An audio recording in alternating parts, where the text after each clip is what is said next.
They laughed when I wheeled my frayed old suitcase into their marble-floored mansion. Said it looked like it had survived a war. Maybe it had. What they didn't know is, that suitcase held the last thing I owned, and the very thing I needed to leave. I didn't cry. I didn't argue. I just zipped it shut, and walked straight into the future they never saw coming. I'll never forget the sound of their laughter. It wasn't the kind that comes from joy. No, it was the kind that slices. That lingers long after the party ends. I stood there in the foyer, hands clutching the worn handle of my old brown suitcase, feeling the weight of judgment before I even crossed the threshold. The house was beautiful, too beautiful. Granite countertops, vaulted ceilings, floors that gleamed like someone licked them clean. And yet it felt cold. Cold in a way no thermostat could fix. "Is that really what you brought?" one of them asked, snorting behind their glass of white wine. "It looks like it's from the 70s, another chimed in, raising an eyebrow. "Does it even have wheels?" "It's vintage," I said softly, setting it down beside the coat rack. "Like me." They didn't laugh at that part. Just rolled their eyes and disappeared into the kitchen, where the smell of rosemary chicken and tension simmered together. I had come here because I thought I was wanted. I'd been told over the phone, "Come stay with us, Mom. It'll be good for you. You're too old to be alone." I believed them. I packed up the things that mattered, my ledger, my savings book, a few clothes, and a photo of me and my late husband on the front steps of our first bakery. That old suitcase had seen flour dust, grease stains, and customs lines. It had been dragged through 4 states, 3 countries, and more than 1 hospital room. I wasn't ashamed of it. But apparently, everyone else was. They gave me the guest room upstairs. At first, it was nice. Quiet. I even thought it could feel like home. But by the 3rd night, I realized I was no guest, I was a tolerated inconvenience. They started locking the garage where they kept the real luggage. They bought new suitcases for themselves, just for the aesthetic, while mine was shoved behind the laundry baskets. I was asked not to bring it downstairs too often. It made the entryway look cluttered. One night, I caught my daughter-in-law giggling about it on FaceTime, calling it that raggedy excuse for a purse on wheels. It was never really about the suitcase. It was about me. They wanted me there for their optics, the caring family that took Grandma in. A prop for their holiday cards. But not for my mind, not for my stories, not for what I'd built or survived. I was a relic. Something to be admired from a distance, but not touched. Certainly not respected. The final straw came 2 weeks in. I came down early to make fresh biscuits, a habit I never lost, even in my old age. I used what was in their pantry, even cleaned up after. But when they came down and saw the mess, the flour, the butter wrappers, the smell of home, they weren't pleased. "You could have just asked us," my son said, tight-lipped. "We don't eat carbs like that anymore," his wife added, pinching her waist for emphasis. "It's not the 80s. I nodded. Said nothing. Cleaned it all up before they could even pour their cold brew. But something shifted in me that morning. As I zipped up my suitcase, yes, that same one, I realized something. I didn't belong in their world. But I didn't need to. Because I had once created my own. And I could do it again. I didn't leave that day. Not yet. I waited. I watched. I listened. And late at night, I started scribbling on the back of recipe cards. Ideas. Plans. Numbers. I pulled out my savings book and began adding. Subtracting. Dreaming. The bakery I once ran with my husband was long gone, sold off when he got sick. But I still had the blueprints. The branding. The recipes in my bones. I still had something they couldn't measure with trend reports or lifestyle apps, grit. Every time they made fun of my clothes, my suitcase, my slow pace, I wrote another bullet point in my notebook. I let their words fuel me. "You should try digital budgeting," they'd say with condescension, when they saw me using pen and paper. But I knew exactly how many dollars I had, down to the penny. And how much it would cost to rent a small commercial space on the edge of town. One they wouldn't be caught dead near. By week 4, I had memorized the local bus schedule. By week 5, I had made an appointment with a commercial broker. And on the 6th Monday, while they were at brunch, drinking mimosas and trading stock tips, I wheeled that old suitcase right out the front door. No fanfare. No goodbye speech. Just a soft click of the latch as the door shut behind me. Inside the suitcase were my handwritten business plans, a few sample cookie boxes I'd baked in secret, and the only photo I ever needed, the one of me and my husband in front of our bakery, wearing flour-dusted aprons and the world's biggest grins. As I waited for the bus, people stared at my suitcase again. I didn't care. Let them stare. This suitcase had carried my past. Now it was carrying my future. There's something beautiful about starting over when nobody believes you can. It makes the silence louder, the grind heavier. But the wins? Oh, they shine like gold. I took that old suitcase straight from the bus stop to a one-bedroom rental on the west end of town. It wasn't glamorous. Peeling paint on the walls. A leaky faucet. The windows needed sealing, and the floor creaked like it was complaining. But I'd been through worse. I once ran a bakery with a cracked oven and no AC in the middle of a Texas summer. And we still sold out every day.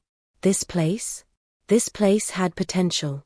A kitchen with just enough counter space. A dining nook that could hold a folding table. A corner by the window where the light hit just right at 9 a.m., perfect for photographing pastries. I spent that first night cross-legged on the floor, surrounded by sticky notes and scribbled ideas. I had nothing but my social security, some leftover retirement savings, and an itch in my bones that whispered, "You still got it." That old suitcase doubled as my filing cabinet. My laptop sat on top of it like a makeshift desk. I may not have had office space, but I had clarity. The name came to me the next morning. Grain and Grace. A nod to what I'd lost. And what I still had. I made a list. 10 tested cookie recipes. 3 reliable vendors from my bakery days. $8,312 in savings, after rent. One goal, make them eat their words. My first batch? Cinnamon pecan shortbread. I baked them in the tiny oven that whined every time it preheated. I packaged them in clear cellophane, tied with twine, and handwritten labels. I walked those samples, suitcase rolling behind me, to every cafe, florist and bookstore within 5 miles. Most turned me down without even tasting. Some smiled politely and said, "We'll call." They didn't.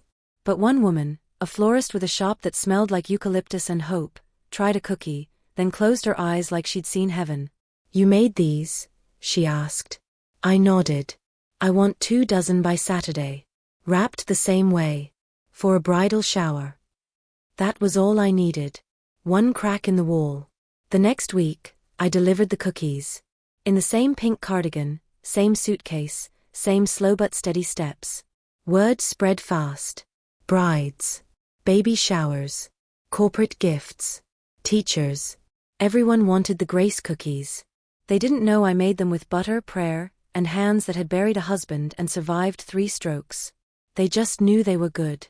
Within a month, I was getting so many orders I had to turn some away. My tiny fridge couldn't hold enough butter. The electric bill spiked from all the oven use. But I didn't complain. I didn't even rest. I reinvested. I found a local printer to make branded labels, Grain and Grace, baked from scratch. Served with backbone. I bartered cookies in exchange for help setting up a website. And that old suitcase? It rolled beside me through every single delivery. Its wheels squeaked. Its handle stuck. But it stayed loyal. I didn't buy new luggage. I didn't need to. I wasn't trying to impress anymore. I was building something real. Then one morning, it happened. I saw the name in my email inbox, Danvers and Company. That was my son's newest luxury food startup, the one he bragged about while sipping wine and calling my suitcase embarrassing. He had no idea it was me. They were looking for authentic small-batch baked goods for seasonal gifting. A fancy way of saying, we need someone who can actually bake. I stared at that email for a full 5 minutes. Then I smiled. Slowly. Fully. Like someone who just found an old compass pointing home. I submitted my proposal. I didn't mention my name. I used my business alias, Elaine R. No last name. No photos. Just product. Just value. They accepted my bid. I became one of their suppliers. And for the next 6 weeks, I delivered handcrafted boxes of my cookies straight to their warehouse. I saw my son's company label pasted on my boxes, reselling my work for 3 times what I charged. But I didn't mind. Because while they profited on margins, I profited on principle. I knew what was coming. Every time they reordered, I increased my price. First by 5%, then 10%, then 15%. They never blinked. They just kept ordering. Until one day, I got a call. A voice I hadn't heard in weeks. Mom. My son. Hi, I said, casually rolling dough between my hands. You wouldn't happen to know anything about a supplier named Elaine R., would you? Why? Because Dad's favorite cookies showed up in one of our boxes, and you're the only one who ever made them right. I chuckled. And because the return address on the invoice? That's your handwriting, Mom. I didn't deny it. I guess I underestimated you, he said. Yes, I replied, voice calm. Yes, you did. He asked if I wanted to work for them full-time. Come back. Be part of something bigger. I paused. No, thank you, I said. I could almost hear his confusion. I'm not looking to be part of something bigger, I added. I am something bigger. And I hung up. I sat back in my chair, the scent of brown sugar and defiance thick in the air, and smiled at the old suitcase parked by the fridge. That's when I knew. I hadn't just started over. I had arrived. Success doesn't come with fanfare. It arrives in quiet moments, like the sound of a prepaid invoice printing on a second-hand office printer. Or the silence that falls after someone who doubted you realizes, they need you now. After I hung up on my son, I didn't cry. I didn't gloat either. I just turned back to the cooling tray of snickerdoodles and kept working. Because the real revenge wasn't in the words. It was in the consistency. The slow, deliberate climb. The refusal to beg for a seat when I was busy building my own table. Orders from Danvers and Company stopped after that. I expected that. What I didn't expect was what came next. 3 days later, my phone rang again. This time it wasn't my son. It was one of their clients, a marketing executive at a downtown design agency. I hope this isn't weird, she said, but the cookies you sent? I've never tasted anything like them. Can I order directly from you? I said yes. Then her assistant called. Then her friend's wedding planner. Then a boutique hotel in Aspen. They weren't interested in the packaging. They were asking for the person behind the cookies. For me. That little website I had? It started pinging like popcorn. I was getting so many requests, I had to add a waitlist button just to keep up. I hired a neighbor's teenage son to help with deliveries. I trained him to be gentle with the suitcase, even though it looked like a relic from the 60s. He respected it. I told him the wheels had traveled farther than most people ever dream. That suitcase wasn't just holding baked goods anymore. It was carrying history, resilience, and purpose. One day, I came home from a delivery run, and the mail was sitting on the counter. Among the bills and coupon flyers was a padded envelope. From a law office. Danvers and Company was trying to trademark one of my cookie names, the name I'd used since my bakery days, Grain and Grace Pecan Bites. I read the letter twice. Then a third time. My hands didn't shake. My heart didn't race. Instead, I walked over to the drawer beneath the sink and pulled out the tin box where I kept the original bakery documents, dating back 32 years. Permits. Logo sketches. Receipts. Trademark registration. All under my name. Not only had I trademarked the name back then, I had never let it lapse. I scanned everything. Sent it to the lawyer listed in the letter. And added a sticky note in red pen that said, "Next time, ask your mother before stealing her legacy." I mailed it with a smile. The legal case was dropped 2 days later. But that wasn't enough. Something inside me, something I didn't even know had been waiting, clicked into place. I wasn't going to be passive anymore. I wasn't just going to let them slink off into the background after trying to erase me from something I built. So I made a decision. I was going to expand. Not for revenge. Not for recognition. But for every woman who'd been told she was too old, too weak, too late, or too tired. I took out a loan, modest but meaningful, and leased a small commercial kitchen unit 5 blocks from my apartment. Nothing fancy. But it had 2 ovens, stainless steel counters, and more refrigeration than I'd ever had before. I moved in with that suitcase in tow. On the first day, I rolled it in like royalty entering a palace. Worn leather. Rusty wheels. Still upright. I lined it up next to my prep table and took a picture. That photo would later hang in every location I opened.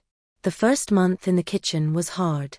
I worked 16-hour days, barely stopped to eat, and burned 3 batches of lemon bars before I figured out the new oven's quirks. But it was mine. People started asking about pop-ups, farmers markets, retail locations. And that's when I found it, a tiny storefront on the corner of Oak and 7th. Vacant. Dusty. But with windows that screamed potential. It used to be a pet shop. Now? It was about to become Grain and Grace HQ. I used everything I had to renovate. Paint. Signage. Equipment. New uniforms. My logo went up on the front window in white cursive. Grain and Grace, small batch bakes, big-hearted legacy. Opening day came. I wore the rose-pink cardigan, pressed and warm from the dryer. My hair in its usual bob. Gold earrings. A pale blue apron embroidered with founder. And the suitcase? It stood proudly at the front register, filled with sample bags. People came. Some who remembered me from my bakery days. Some who found me online. Even a few I didn't recognize who said, "You're her, right? The one from the cookie boxes." That day, we sold out.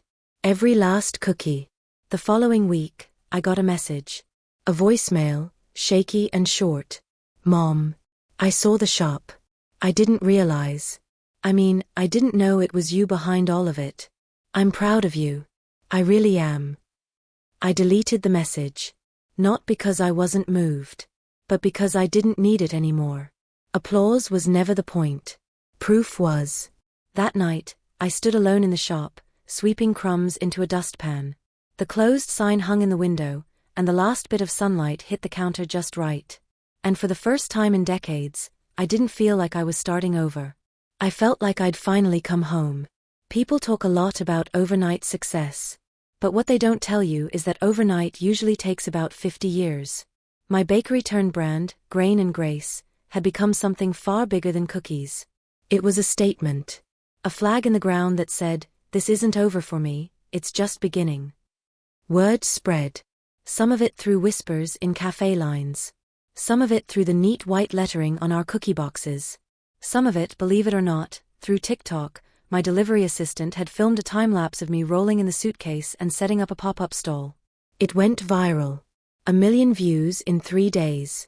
I wasn't even trying. I was just doing what I knew how to do. With the same recipes, the same hands, and the same rusted wheels on that same suitcase. People started calling me the cookie queen with the suitcase. And I didn't mind that one bit. But one morning, just as I was pulling a sheet of brown butter walnut bars from the oven, my assistant poked his head in the kitchen. "You might want to see this." He held up his phone. It was a news article. One of those glossy business websites, flashy and self-congratulatory. Danvers and Company. Facing financial strain after client walkouts. I wiped my hands on a towel. Read it again. Apparently, a few of their biggest accounts had pulled out, citing lack of innovation, poor leadership, and dwindling brand loyalty. And guess who they blamed? Me. The article hinted that Danvers and Company had accused a family-run upstart bakery of poaching their contracts. Family-run. I could almost hear the bitterness through the screen. And for once, I didn't feel anger. I felt calm. Cold, clear calm. Because they had made this mess. All I did was become undeniable. Later that week, a real estate agent walked into my shop. She ordered 3 bags of peanut butter fudge clusters and lingered by the window. "You ever thought of expanding?" she asked. I laughed. "Depends on what you're offering." She slid a flyer across the counter. I didn't even have to read the address to recognize the photo. It was Danvers and Company's flagship building. Their lease was up. Their last investor had pulled. The whole place was being sold, piece by piece. And the asking price? Less than I expected. The building wasn't in great shape, but I saw something most wouldn't. It had enough space for a production kitchen on the first floor, a retail shop on the second, and event rentals on the third. 3 floors of history. And I had the chance to rewrite every inch of it. I bought it the next day. Cash. I didn't announce it. I didn't gloat. I just arranged for renovations, signed the ownership papers, and changed the locks. And then quietly, I planned the grand reopening. Not under Danvers and Company. Under Grain and Grace headquarters, featuring a cookie museum, rooftop tastings, and an entire display about the power of starting over at 75. I used their old office chairs for a promotional art installation. Piled them high in the lobby under a glass case. I called it, discarded by others, elevated by me. Opening day came. I wore my rose-pink cardigan again, this time with gold buttons.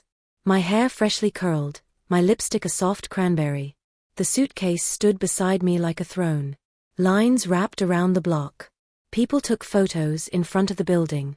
Not because it was flashy, but because it stood for something now.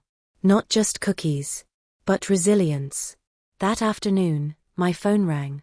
This time, I picked up. Mom. My son's voice was quiet. Too quiet. I heard about the new headquarters. Silence. I was wrong. About all of it. I see that now. I looked at the people lining up outside. The kids pointing at the cookie murals. The seniors sipping cider by the windows. You don't have to say that, I replied. I'm not bitter. But I am, he whispered. I'm bitter at myself. That surprised me. I didn't speak. I don't want money, he said. I just want to come by. See it for myself. See you. I didn't say yes. But I didn't say no either. That night, when the shop had closed and the guests had cleared out, I walked through the halls alone. The rooms that once echoed with board meetings and brand pitches now smelled like cinnamon and butter. The corner office? Now a reading lounge. Where women young and old could sit, sip tea, and work on their ideas. One wall held framed photos of me through the years. Holding the suitcase. Holding cookies. Holding myself together when no one else did. I stood in front of them, touched the glass, and whispered, "You were never fragile. Not then. Not now. Not ever." There's something surreal about walking into a building you used to be locked out of, and now you hold every key.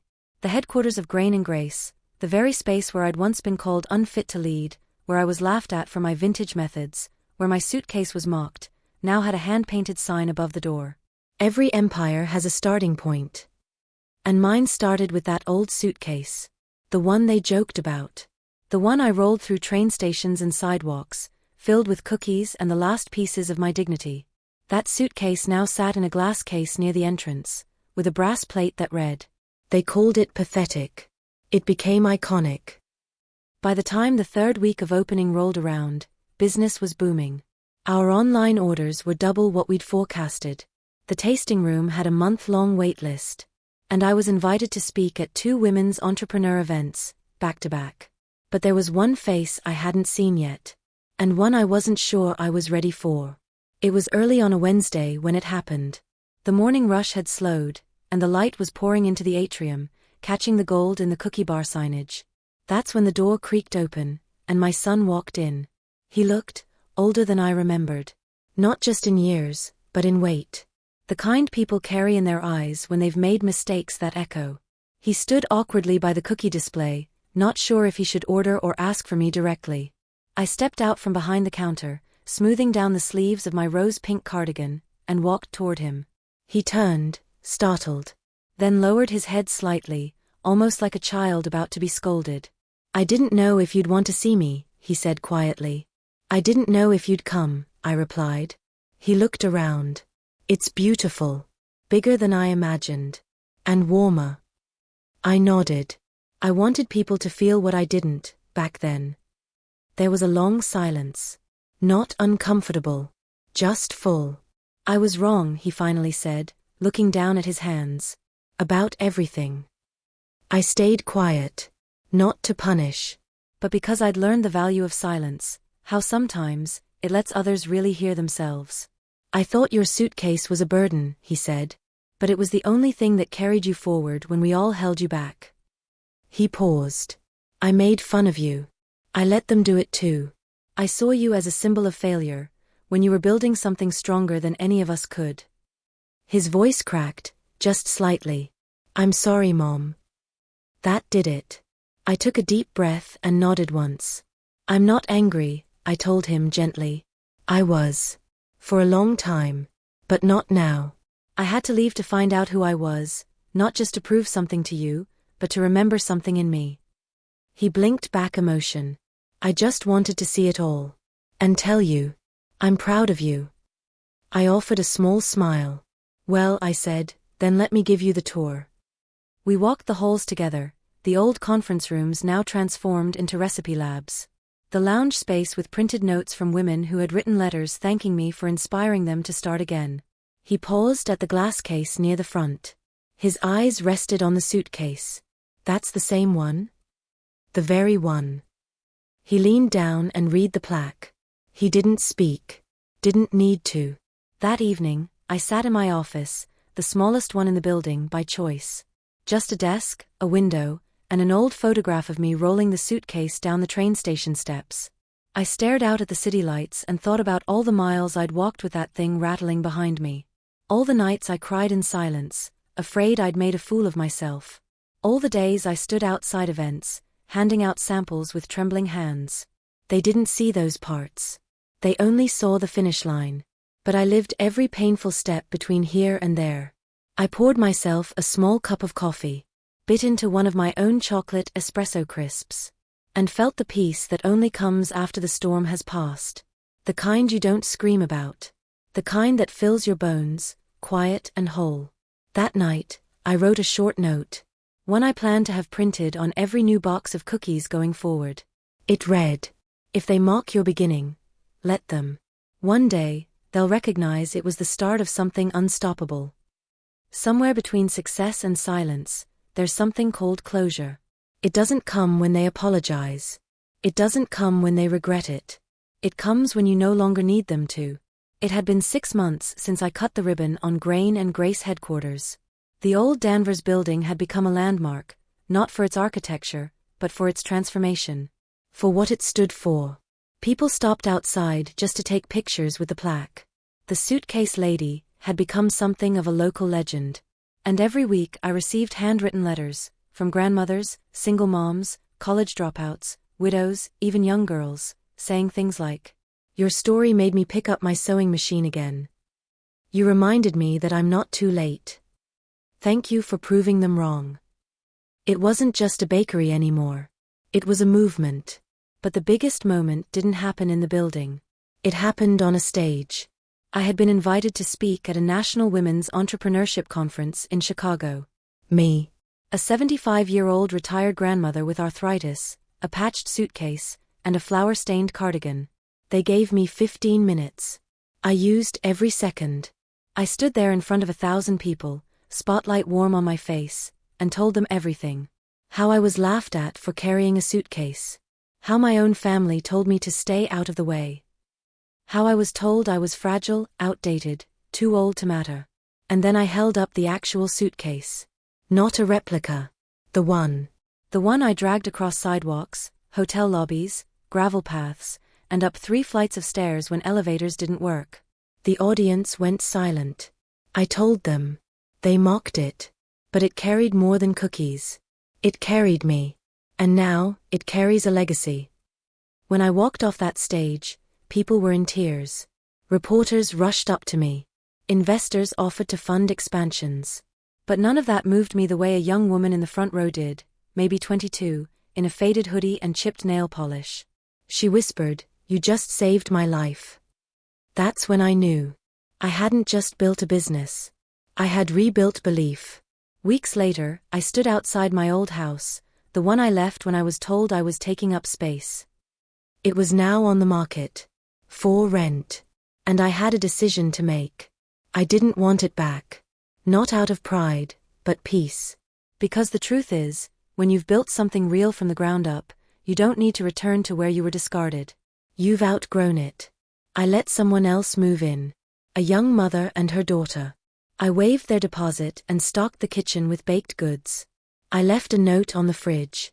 This home once housed someone who forgot her worth. May it now shelter someone who never doubts it.